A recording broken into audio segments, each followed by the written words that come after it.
In the suffocating silence of a She Manhattan killed lawyer's him. office, I didn't Clara mean signed to. the divorce Get her outta papers here. without Oh a my God, tear, call the police. a scream, No, please. or a plea. To her ex-husband, Wall Street's You golden have boy ruined Bruno, everything. she was nothing No, more please, than I a didn't fading mean ornament, to. dismissed Enough. with a settlement Separate check. them. But the cold smile she gave him suggested otherwise. It took 5 years for Bruno to understand the true weight of that moment. Clara didn't just survive the separation. She was reborn, returning with a billion-dollar empire to acquire the very company that had cast her aside. This wasn't a breakup. It was a declaration of war. The conference room on the 45th floor of the Brown Vanderbilt Tower smelled of old money and lemon polish. It was a sterile, frigid environment, fitting for the execution about to take place. Outside, the gray New York skyline loomed, weeping a steady drizzle against the floor-to-ceiling glass. Clara sat on one side of the mahogany table, her hands folded neatly in her lap. She wore a simple navy dress, one she had purchased off the rack at Macy's 3 years ago, before she became Mrs. Brown. Across from her sat Bruno Brown, the man who had once promised her the world, now scrolling through his BlackBerry, looking utterly bored. Next to him sat the real power in the room, his mother, Beatrice Brown. Beatrice was a woman carved from granite and draped in Chanel. She didn't look at Clara. She looked through her, as if Clara were a smudge on a window pane the cleaning crew had missed. The terms are standard, Clara. The family lawyer, a weasel of a man named Mr. Henderson, droned on. He slid a heavy document across the table. It landed with a dull thud. A lump sum of $200,000. You keep the jewelry Bruno gave you, excluding the family heirlooms, naturally, and of course the NDA. That was the shackle. It stipulated that Clara could never speak of the Brown family's business dealings or the incident in the Hamptons the previous summer. If she did, she would be sued into oblivion. Just sign it, Clara. Bruno sighed, finally looking up. His blue eyes, once the anchor of her life, were now impatient. I have dinner at the Pierre at 7. Let's get this over with. Beatrice took a slow sip of sparkling water. Make sure she understands the clause about the name, Henderson. She is to revert to her maiden name immediately. We can't have her wandering around Manhattan pretending to still be one of us. Clara remained silent. For 3 years, she had been the perfect wife, the silent support, the one who smoothed over Bruno's drunken outbursts, who organized the charity galas, who concealed her own brilliance to make him feel like the smartest man in the room. She held a master's degree in algorithmic trading from MIT, a fact the Browns conveniently ignored because it didn't fit their narrative of the lucky girl from the Midwest who had married a prince. She reached for the pen, a Mont Blanc, heavy and expensive. Is there anything you wish to say, Clara? Henderson asked, his tone mocking. He expected begging. He expected a fight for more alimony. Clara uncapped the pen. The scratch of the nib on the paper was the only sound in the room. Clara J. Evans. She pushed the papers back. Then she stood. No, Clara said softly. Her voice was steady, lacking the tremble Beatrice had undoubtedly hoped for. I think everything has been said. She looked at Bruno. He was already texting again. He didn't see the look in her eyes. A look not of defeat, but of calculation. She looked at Beatrice. Goodbye, Beatrice. Don't let the door hit you, Beatrice muttered, checking her diamond-encrusted watch. Henderson, call the car. I need to be at the Met Gala committee meeting. Clara walked to the elevator. She didn't look back. She didn't take the private lift. She took the service elevator. As the doors closed, sealing off the world of the 1%, she exhaled a breath she had been holding for 3 years. She walked out of the building and into the rain. She had no umbrella. She had $200,000 to her name, pennies in this city, and a reputation that was about to be shredded by the Brown PR machine. She hailed a cab. Where to, lady? The driver asked. JFK, Clara said. International Terminal. She wasn't going home to Ohio. She wasn't staying in New York to be pitted. She was going to Zurich. She had a meeting with an old friend from MIT, a man named Lucas Weber, who had been urging her for 6 months to look at a piece of code he'd written. Bruno thought he had taken her life away. He didn't realize he had just given her back her freedom. And he had absolutely no idea that before she signed those papers, she had memorized the contents of the unencrypted hard drive he left on his desk every night. She knew where the bodies were buried, but she wasn't going to call the police. That was too easy. She was going to buy the graveyard. 2 years later. The world moves fast, but money moves faster. In the 2 years since Clara Evans vanished from New York society, the Brown Group had grown more aggressive. Bruno Brown, now CEO following his father's stroke, had pivoted the company toward high-risk tech acquisitions. He was the darling of CNBC, the maverick of Manhattan. But while Bruno splashed cash on flashy apps and overvalued social media platforms, something was unfolding in the shadows of the global market. A new player had emerged, a private equity firm called Estrella Holdings. Nobody knew who ran it. The firm was registered in Singapore, with subsidiaries in Zurich and London. They were a ghost. They gave no interviews. They didn't attend Davos. But they were lethal. They had quietly acquired a controlling stake in Lithium X, a failing battery manufacturer in Nevada.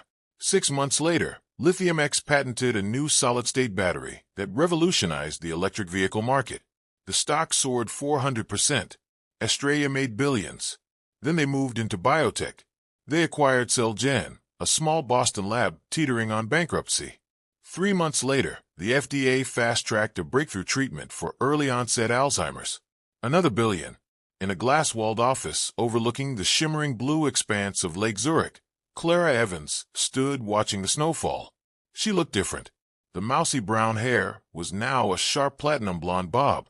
The off-the-rack Macy's dresses were gone, replaced by bespoke suits from Savile Row, sleek, sharp, and intimidating. She wore glasses now, thick black frames that softened nothing. "We have a problem, Clara," a voice said behind her. It was Lucas. He was dressed in a hoodie and jeans, looking every bit the hacker genius he was. He was the only person in the world who still called her Clara. To everyone else, she was simply Miss K. "What kind of problem?" Clara asked, turning around. She didn't panic.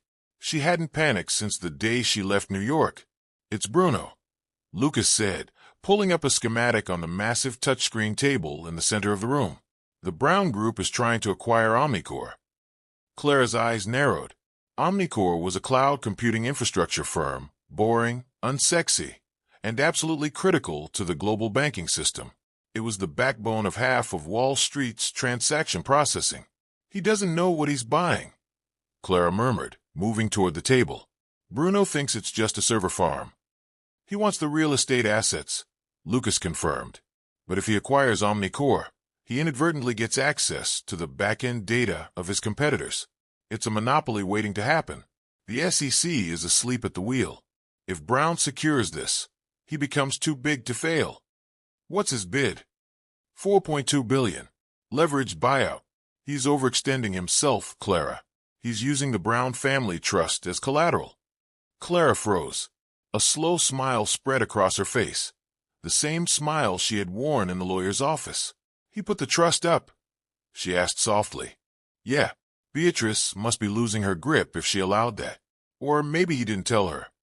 "He didn't tell her," Clara said with certainty. "Bruno is arrogant. He thinks he can flip Omnicore, strip the assets, and repay the loan before his mother finds out." She tapped the table. "What's our liquidity?" Lucas grimaced.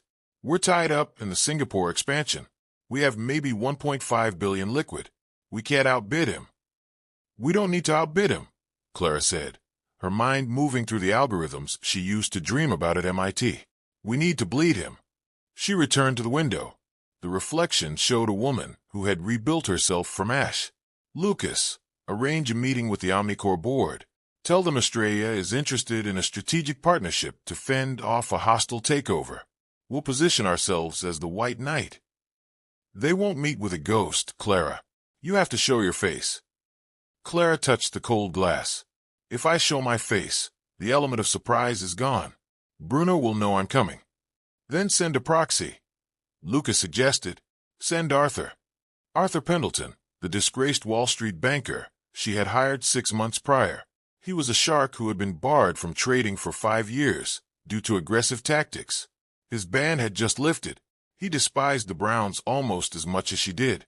"No," Clara said, turning back. "Arthur is too volatile. I need to handle this myself." She walked to her desk and picked up a tablet. opening a secure file labeled Project Nemesis. We aren't going to buy Omnicore, Lucas. We're going to let Bruno buy it. Lucas looked puzzled. What? We let him buy it? Clara continued, her voice hardening. But before he closes the deal, we're going to short the hell out of Brown Group stock. She swiped the screen, bringing up a dossier on a man named Sebastian Vane. And then we're going to leak the environmental report on Omnicore's server farms in Iceland. The one they suppressed in 2018. The one that proves their cooling systems have been contaminating protected glacial groundwater. Lucas's eyes went wide. That tanks the stock. Omnicore becomes toxic. And Bruno will be holding the bag, Clara finished. He'll have a $4 billion debt on an asset that is suddenly worthless. The Brown Trust will be insolvent. That's brutal, Clara. That's business, Lucas. She checked the time. Booked the jet. We're going to New York. To meet Omnicore? No. I have an invitation to the masquerade ball at the Guggenheim. It's time I checked in on my ex-husband. You're going to a party? I'm going to a funeral, Clara corrected. The Guggenheim Museum was transformed into a gilded cage for the night. The theme was Venetian decadence, a fitting title for a room full of people who possessed more wealth than some small nations. Clara stepped out of a sleek black limousine. She wore a gown of midnight blue silk that clung to her like liquid shadow, the back plunging dangerously low. Her face was concealed behind a mask of intricate silver filigree, leaving only her eyes, cool, calculating, and unrecognizable, visible. She wasn't Clara Evans tonight. She was the investor. Inside, the air was thick with expensive perfume and the low hum of gossip. Clara moved through the crowd with a predatory grace she hadn't possessed 3 years ago. She spotted them almost immediately. Bruno stood near the champagne fountain, laughing too loudly. On his arm was Sienna, a 23-year-old model who looked thoroughly bored. Beatrice was nearby, holding court with a senator, looking like a vulture in velvet. Clara felt a flicker of old fear, a phantom pain in her chest, but she crushed it. Fear was a luxury she could no longer afford. You look like you're plotting a murder, a deep voice said beside her. Clara didn't flinch. She turned to see a man in a simple black domino mask, tall, with the kind of stillness that suggested danger. Sebastian Vane, the rival billionaire Bruno had been trying to destroy for years. Not a murder, Mr. Vane, Clara said, her voice smooth and measured. A correction. Sebastian tilted his head. Do I know you? You will, Clara replied. I hear you're looking to offload your shipping logistics division. Va maritime. Sebastian stiffened. That's not public knowledge. It is to me. I'm prepared to buy it tonight. Cash. Sebastian let out a sharp, surprised laugh. Who are you? Call me Estrella, she said. I'll give you $1.2 billion for the division, but you have to do something for me first. And what is that? Go over to Bruno Brown. Tell him you've heard a rumor that Omnicore is about to be acquired by a Chinese conglomerate. Tell him that if he doesn't close the deal by tomorrow morning, he loses it forever. Sebastian's eyes narrowed behind the mask. He studied Bruno, then returned his gaze to the mystery woman. He understood immediately that he was a pawn in a far larger game, but $1.2 billion for a failing division was a lifeline he desperately needed. You play dirty, Sebastian remarked with a grin. I learned from the best, Clara whispered, her eyes drifting toward Beatrice. She watched as Sebastian crossed the room to Bruno. She saw the color drain from Bruno's face. Panic, greed, the two most reliable motivators in his shallow soul. Bruno immediately pulled out his phone, stepping away from Sienna. Clara moved to intercept him. She brushed past him, her silk dress whispering against his tuxedo. Careful, Bruno, she murmured as she passed. Close enough for him to catch her perfume, a custom blend of bergamot and wood smoke. Nothing like the vanilla she used to wear. Bruno spun around, seizing her wrist. Who are you? How do you know my name? Clara looked down at his hand until he released her. The contact made her skin crawl, but she held his gaze. Someone who knows that Omnicore is a house of cards. Don't buy it, Bruno. It's a trap. Bruno sneered, his arrogance flaring. A trap, or are you just trying to frighten me off, so your client can swoop in? Vane just told me the Chinese are circling.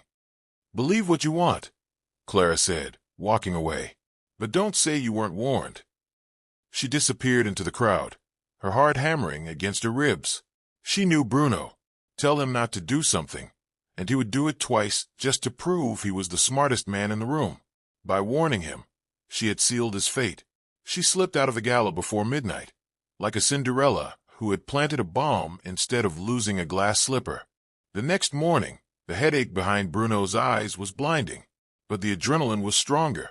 He paced his corner office, barking orders into his headset. I don't care what the due diligence says, Henderson. Waive it. If we don't sign by noon, we lose the asset to overseas buyers. Get the papers ready. I'm authorizing the transfer from the family trust. Across the city, in a rented penthouse suite serving as Estrella's temporary headquarters, Clara sat in front of a bank of monitors. Lucas was typing furiously. He's moving the money, Lucas said, his voice tight. 4.2 billion. It's leaving the Brown Trust accounts. Hitting escrow. Wait for it, Clara said, sipping her black coffee. He's signing, Lucas said. The digital signature just authenticated on the Omnicore server. Now, Clara said. Lucas hit enter. It wasn't a bomb. It was a press release. Breaking. Whistleblower leaks toxic report on Omnicore data centers. Within seconds, the news tickers on Clara's screens lit up red. The leaked report, detailed and damning, revealed that Omnicore's primary data centers in Iceland had been leaching coolant into a protected glacial reserve for 5 years. The fines alone would run into the billions. The cleanup costs would be astronomical. But the real killing blow was the regulatory freeze. The EU immediately suspended Omnicore's operating license. Stock is halting, Lucas whispered. Omnicore is down 60% in pre-market trading. Clara watched the numbers plummet. It was a bloodbath. Bruno just bought a burning building, Clara said quietly, and he used his mother's checkbook to do it. Back at Brown Tower, chaos reigned. Phones rang without ceasing. Analysts shouted over one another. Bruno stood frozen, staring at the CNBC screen, where the headline Brown Group acquires toxic asset flashed in bold. The door to his office exploded open. Beatrice Brown didn't walk in. She stormed in. What have you done? She hissed, her voice low and terrifying. It was a sure thing, Bruno stammered, pale as a sheet. Vane told me the Chinese. You listen to Sebastian Vane? Beatrice slammed a tablet onto his desk. The EPA just announced a probe. The stock is worthless, Bruno. You've leveraged the trust. We are completely exposed. I can fix it, Bruno said, his hands shaking. I can liquidate the subsidiaries. You can do nothing, Beatrice snapped. Get out of my chair. Mother, please. Get out. As Bruno slumped onto the leather sofa, his phone buzzed. A text from an unknown number. I told you it was a trap. Bruno stared at the screen. The woman from the masquerade, he whispered. Estrella. Who is she? At the penthouse, Clara stood and stretched. Phase 1 is complete, she said. He's wounded. Now we go for the kill. What's Phase 2? Lucas asked, looking at her with a mixture of awe and unease. Clara turned to the whiteboard where she had mapped the entire Brown Empire. She picked up a red marker and circled a single subsidiary. Brown Media, the crown jewel, the propaganda machine that had kept the family's image immaculate for decades. Now, Clara said, we take his voice, and we need help. Get me a meeting with the one person Beatrice Brown fears more than bankruptcy. Who? Julianne Moore. Clara set down the marker. The woman who knows where the real money is hidden. Lucas paused.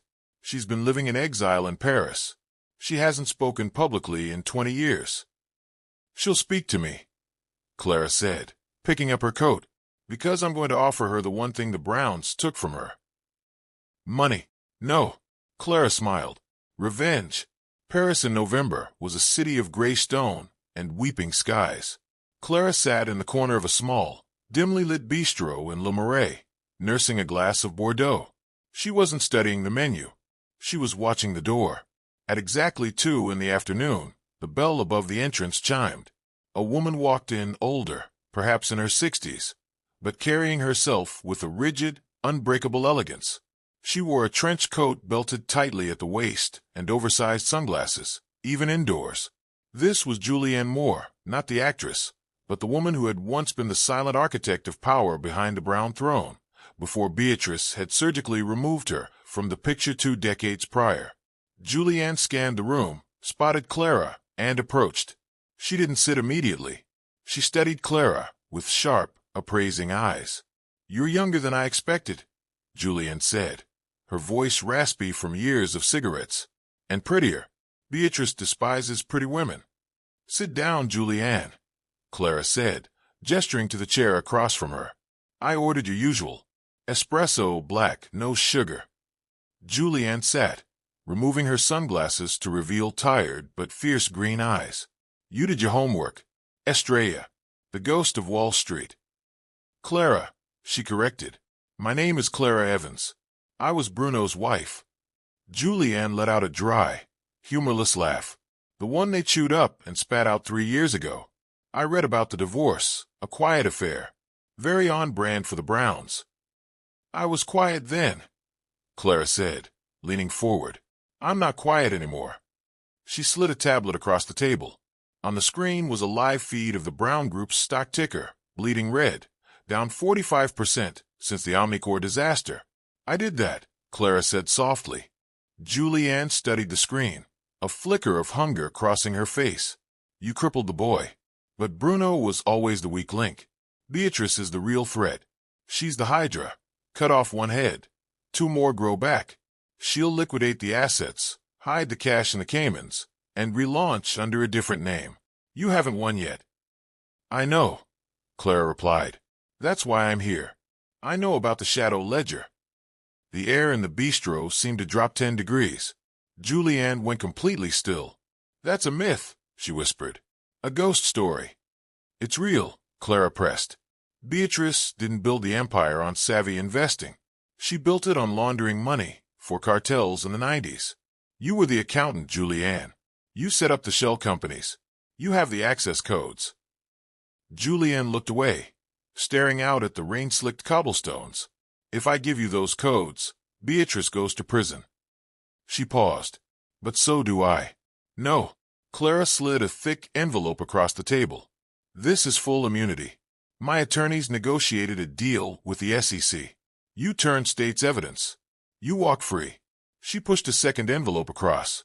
"And this is the deed to a villa in Tuscany, held under a trust no one can touch.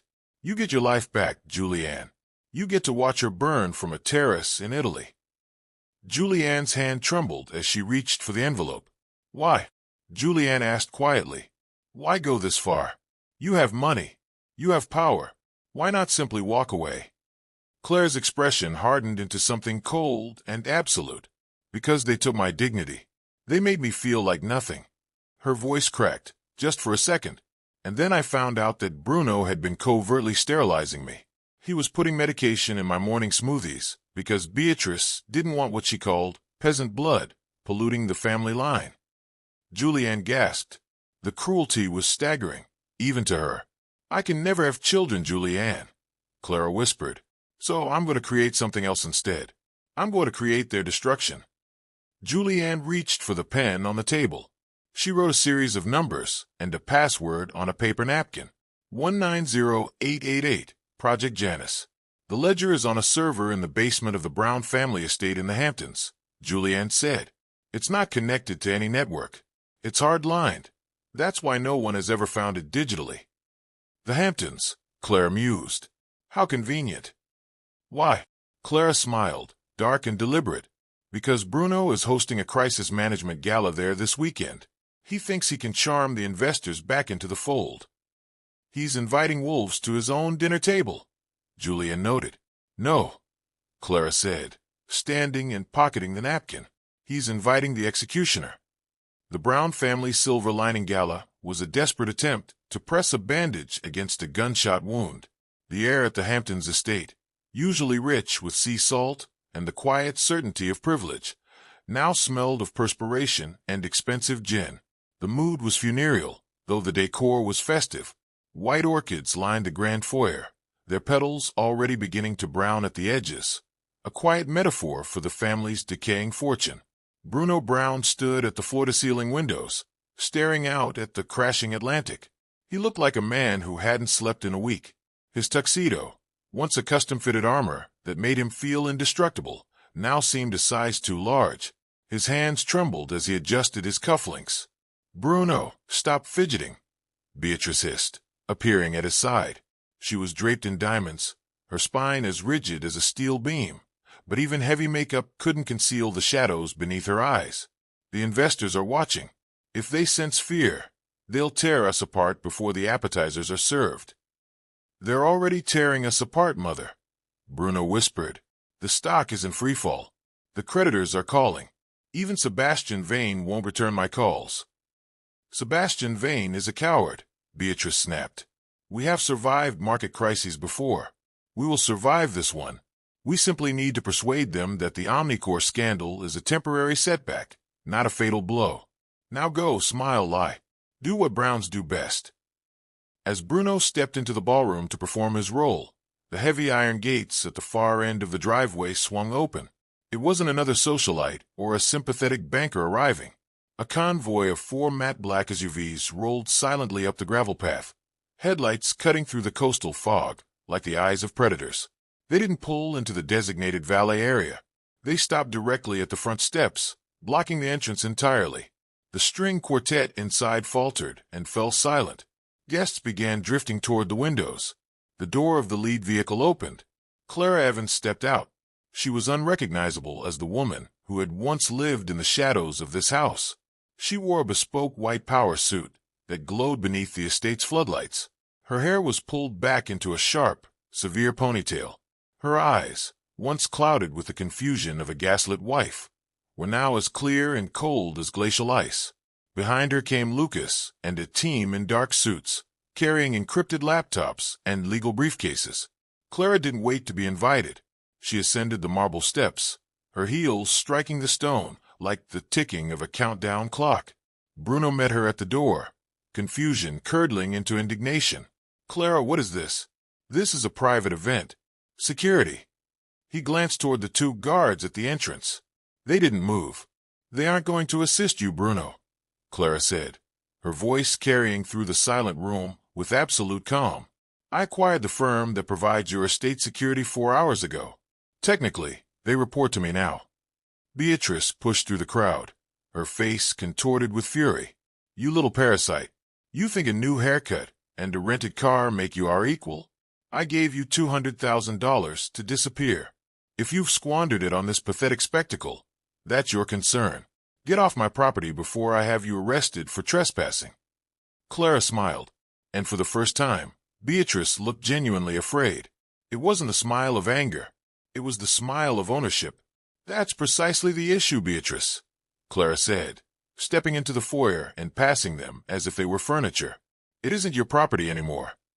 She turned to face the crowd of investors, many of them among the most powerful figures on Wall Street.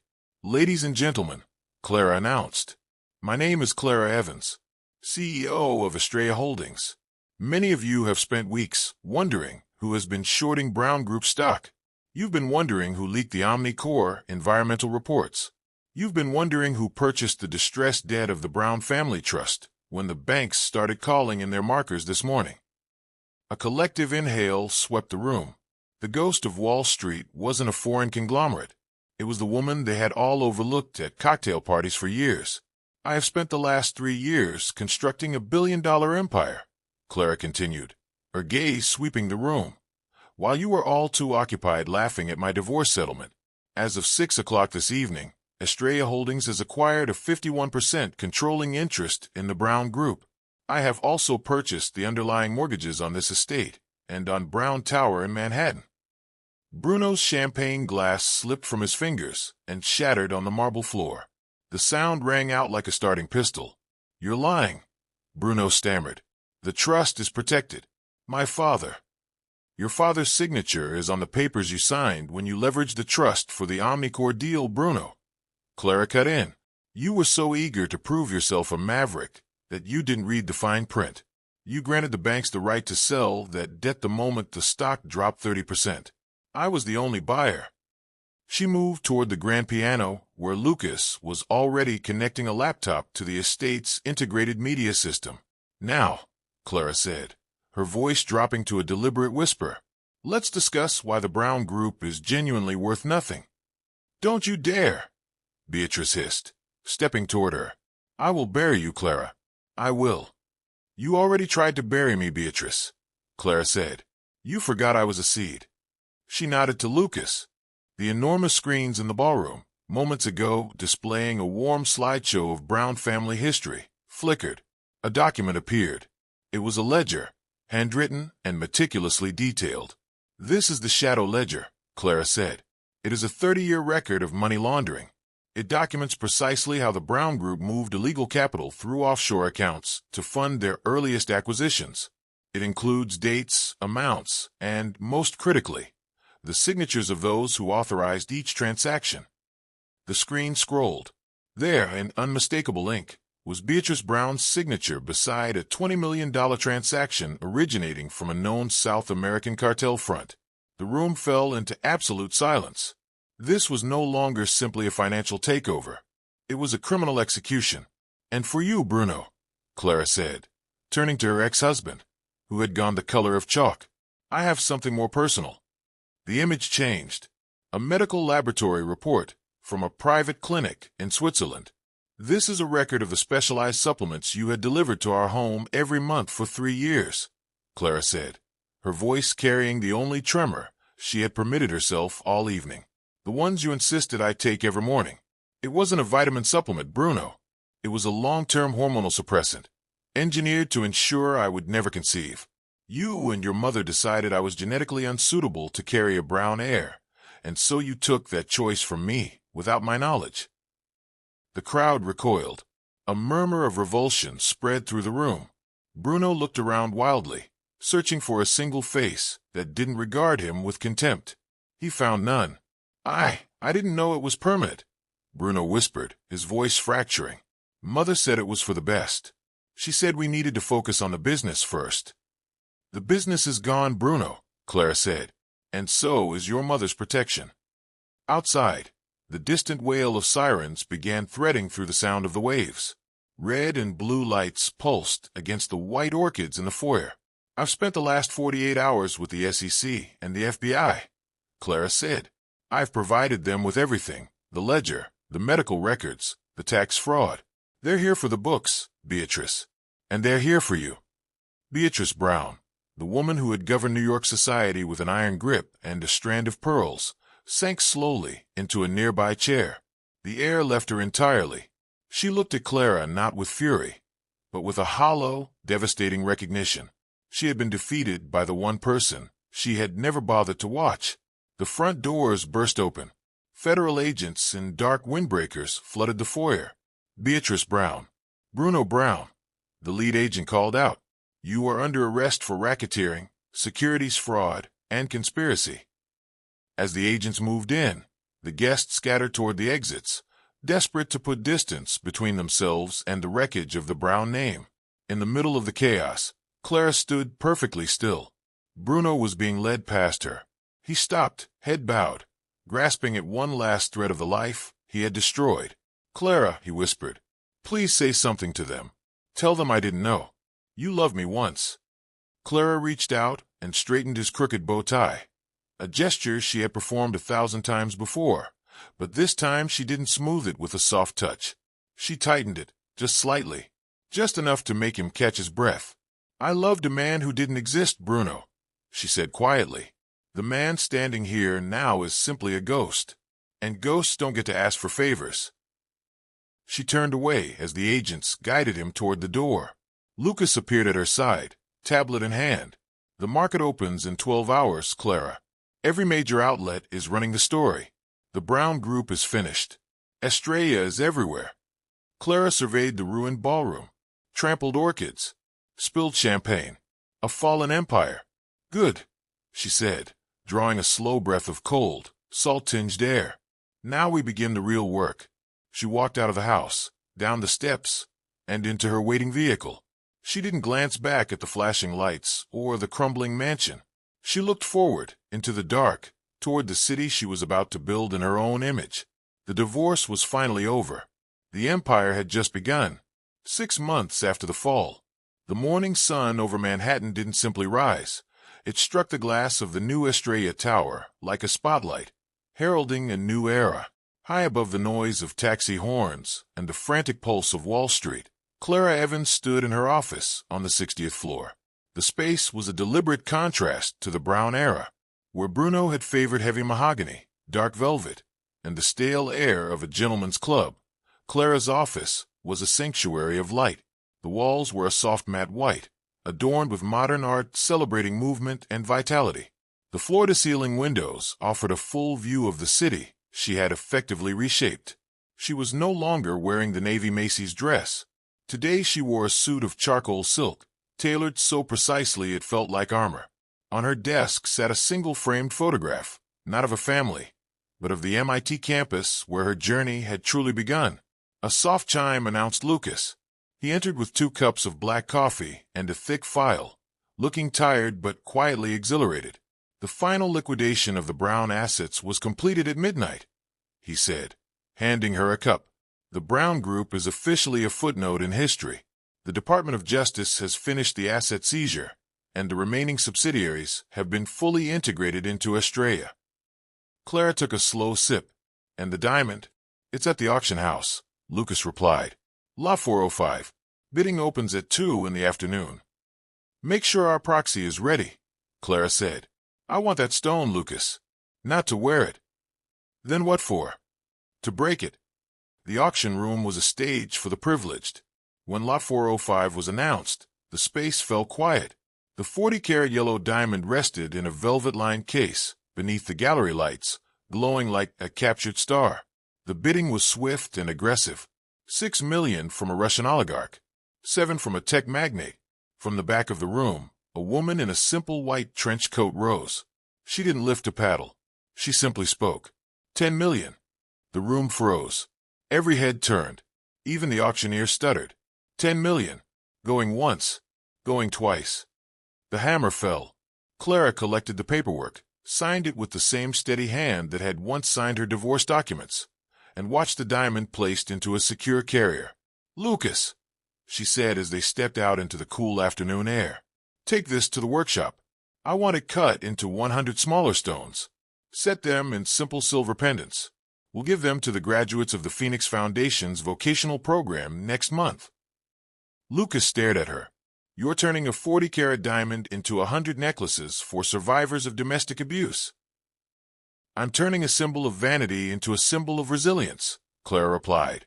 The Browns used that stone to measure their own worth. Now it will remind those women of theirs. The federal penitentiary upstate was a gray, brutalist structure that seemed to drain the color from the surrounding sky. Clara hated the way the heavy iron gates groaned when they opened. She hated the sterile antiseptic smell of the visitor center. But she had one final debt of closure to honor. She sat behind the plexiglass and waited. When Bruno was let in, she almost didn't recognize him. The golden boy was gone. His hair had turned a dull, matted gray, and the arrogant bearing that had once defined him had completely collapsed. He sat down in the orange jumpsuit, looking hollowed out. You came, Bruno said into the telephone receiver. I'm closing the books, Clara replied. This is the last time we will ever speak. Bruno's eyes darted around nervously. Mother is in the infirmary. Another stroke. They say she may never walk again. He hesitated. She keeps calling for you, Clara. She thinks it's 20 years ago. She thinks you're the help. Beatrice always struggled with reality, Clara said coolly. Why are you doing this? Bruno suddenly flared, his voice cracking with a desperate, hollow anger. You have the money. You have the power. You've humiliated us on every channel in the world. Isn't that enough? Why come here? I didn't come to gloat, Bruno, Clara said. I came to tell you that I forgive you. Bruno blinked. You forgive me? Not because you deserve it, Clara said, leaning closer to the glass, but because I am finished carrying the weight of what you did to me. The anger, the betrayal, the grief. It was the last thing still tying me to you. By forgiving you, I'm finally cutting the cord. You are no longer my husband. You aren't even my enemy. You are simply a man in a cage. Bruno slammed his palm against the glass. I loved you, Clara. In my own way, I loved you. You loved a version of me that was small enough to fit in your pocket, Clara replied. The moment I began to grow, you tried to diminish me. You and your mother were so terrified of what you called lesser blood that you destroyed your own future. You didn't just sterilize me, Bruno. You sterilized the Brown legacy. She stood and replaced the receiver on its hook. Bruno was shouting something behind the glass, his expression contorted, but the sound was muffled, distant. He was a ghost haunting a house that no longer existed. She walked out into the setting sun, which painted the horizon in bruised shades of purple and amber. Back at Estrella Tower, a gathering was underway, but it was nothing like a Brown gala. The ballroom was filled with the staff of the Phoenix Foundation, community organizers, and the women Clara had spent 6 months helping rebuild their lives. There were no couture gowns, no performative grandeur, only laughter and glasses raised with genuine warmth. Sebastian Vane stood near the balcony. He had lost his shipping company to Clara in the takeover, but rather than harbor resentment, he had asked for a position. He was now her chief operating officer and, arguably, her most trusted ally. The numbers for the first quarter are in, Sebastian said, handing her a glass of sparkling water. We've outperformed the Brown Group's best year by 20%, and we accomplished it without a single offshore shell company. People perform better when they aren't living in fear of their own shadows, Clara noted. Sebastian looked at her, truly seeing the woman behind the institution. You know, the press is calling you the Ice Queen. They say you're colder than Beatrice ever was. Clara looked out across the room. A young woman, there on an Estrella scholarship, had just completed her first week of law school. An elderly woman in the corner had finally found a safe home after years of fear. If being an Ice Queen means I provide the foundation on which others build their lives, Clara said, then I'll accept the title. She walked to the center of the room and raised her glass. The room grew still. 3 years ago, Clara began, her voice resonant and unwavering, I was told that my value was defined by the name on my marriage certificate. I was told that my silence was my greatest asset. I was told that without the Brown family, I was nothing. She paused, looking across the faces gathered before her. But I learned that the most enduring things in this world are built on the quietest foundations. We are the ones they never saw coming. We are the ones who signed the papers, absorbed the blows, and kept moving. She lifted her glass higher. Tonight, we don't celebrate a company. We celebrate the fact that no one, no husband, no employer, no mother-in-law, gets to tell us who we are. The applause that followed was louder than anything the Browns had ever inspired. Late that night, after the last guest had departed, Clara sat alone on the balcony of her penthouse. The city sprawled below her, an endless constellation of light. She reached into her coat pocket and withdrew a small velvet box. Inside was the very first necklace of resilience, a single, brilliant shard of the Brown diamond, cut into a sharp and luminous drop. She lifted it and fastened it around her neck. The cool metal against her skin felt like a promise kept. She had lost a marriage, a name, and the chance to build a family of her own. But in the silence left behind, she had constructed a world in which she was, finally, undeniably free. Clara Evans closed her eyes and listened to the city breathe. For the first time in her life, the silence wasn't a prison. It was a victory.